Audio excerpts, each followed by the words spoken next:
നമുക്ക് എന്താ അയിലക്കറി ഒന്ന് വെച്ച് നോക്കിയാലോ.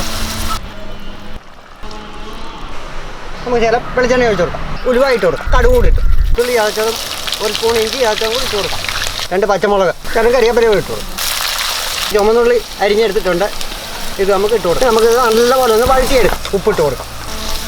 ഉള്ളിയൊക്കെ നല്ലപോലെ വഴന്ന് വന്നിട്ടുണ്ട്. ഒരു 1/2 സ്പൂണ് മഞ്ഞൾപ്പൊടി, ഒരു 2.5 സ്പൂൺ മുളക് പൊടി ഇട്ട് കൊടുക്കാം. ഒരു ശകലം ഉലുവാപ്പൊടി ചേർക്കാം. അത് ഒരുപാടാക്കരുത്, കയ്പ്പ് വരും. ഇത് നമുക്ക് ഇതിലേക്ക് ആവശ്യത്തിനുള്ള വെള്ളം ഒഴിച്ച് കൊടുക്കാം.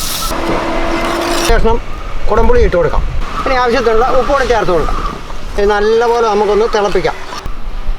ഇനി നമുക്ക് തുറന്ന് അതിലേക്ക് മീൻ ഇട്ട് കൊടുക്കാം.